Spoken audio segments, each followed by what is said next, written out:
हजरत हमजा बिन अब्दुल मुत्तलिब इस्लाम की तारीख का वो रोशन सितारा है जिनका नाम आते ही बहादुरी, गैरत, कुर्बानी और नबी ए करीम से बेपनाह मोहब्बत जहन में ताज़ा हो जाती है। आप नबी ए पाक के चचा थे और उम्र में भी करीब करीब बराबर थे।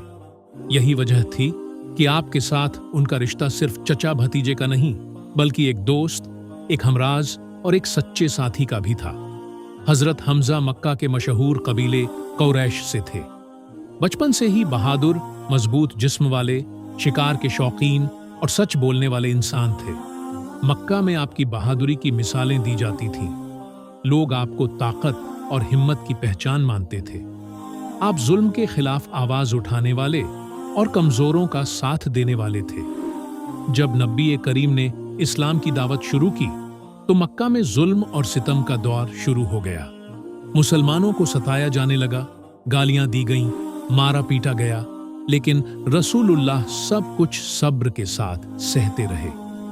हजरत हमजा उस वक़्त तक इस्लाम में दाखिल नहीं हुए थे, लेकिन अपने भतीजे से मोहब्बत और उनकी इज्जत दिल में रखते थे। एक दिन का वाकया है कि हजरत हमजा शिकार से लौट रहे थे।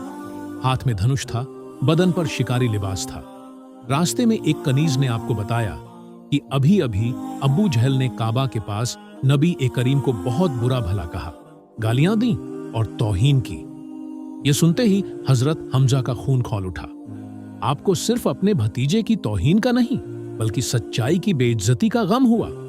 आप सीधा अबू जहल के पास पहुंचे, उसके सिर पर अपने धनुष से जोरदार वार किया और फरमाया, तू मेरे भतीजे को गाली देता है जबकि मैं उसी के दीन पर हूं। यह कहते ही आपने ऐलान कर दिया कि मैं इस्लाम कबूल करता हूं। यह लफ्ज सिर्फ एक जुमला नहीं था बल्कि कुफ्र के क़िले में पहली बड़ी दरार थी।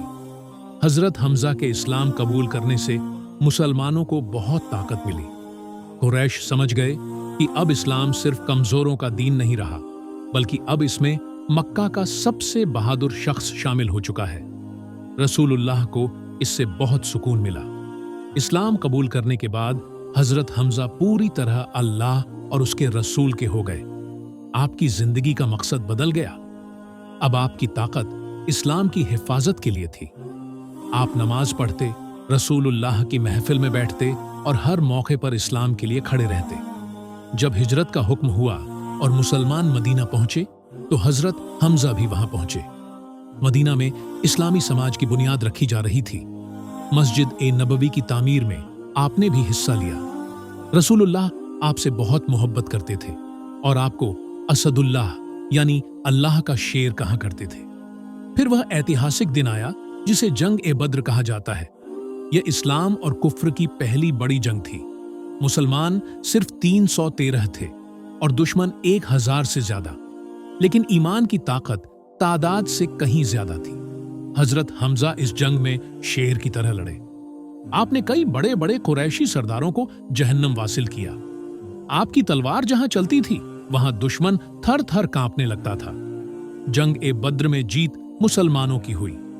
यह जीत सिर्फ तलवार की नहीं बल्कि ईमान की जीत थी। इस जीत से कुरैश के दिलों में आग लग गई। उन्होंने बदला लेने की कसम खा ली। अगले साल जंग उहुद हुई। यह जंग मुसलमानों के लिए इम्तिहान थी। शुरुआत में मुसलमान भारी पड़े। हजरत हमजा इस जंग में भी सबसे आगे थे। आपकी बहादुरी देखकर दुश्मन पीछे हट रहा था, लेकिन कुरैश की एक औरत हिंद बिन्त उतबा ने बदले की आग में जलते हुए एक गुलाम वहशी को लालच दिया कि अगर वह हमजा को शहीद कर देगा तो उसे आजादी दे दी जाएगी। वहशी ने मौका देखा। जब हजरत हमजा दुश्मनों से लड़ रहे थे तो उसने दूर से भाला फेंका। वह भाला सीधा हजरत हमजा के जिस्म में लगा। आप जमीन पर गिर पड़े और शहादत का दर्जा पा गए। रसूलुल्लाह जब आपके पास पहुंचे तो आपका जिस्म जख्मों से भरा हुआ था। यह मंजर देखकर नबी करीम बहुत रोए। आपने फरमाया, मैंने आज तक ऐसा दर्दनाक मंजर नहीं देखा। आपने हजरत हमजा को सैयदुश्शुहदा यानी शहीदों का सरदार कहा। हजरत हमजा की शहादत ने मुसलमानों को हिलाकर रख दिया, लेकिन साथ ही यह सबक भी दिया कि इस्लाम कुर्बानी मांगता है। आज भी हजरत हमजा की जिंदगी हमें यह सिखाती है कि जब हक़ और बातिल का मुकाबला हो تو مسلمان کو ڈٹ کر کھڑا ہونا چاہیے۔ ان کی بہادری ہمیں ڈر سے آزادی سکھاتی ہے، ان کی شہادت ہمیں صبر اور قربانی سکھاتی ہے، اور ان کی محبت ہمیں رسول اللہ سے سچا رشتہ جوڑنا سکھاتی ہے۔ اللہ تعالی ہمیں حضرت حمزہ کے نقش قدم پر چلنے کی توفیق عطا فرمائے، ہمیں حق پر مضبوطی سے قائم رکھے اور ہماری زندگی کو اسلام کی خدمت میں قبول فرمائے۔ آمین۔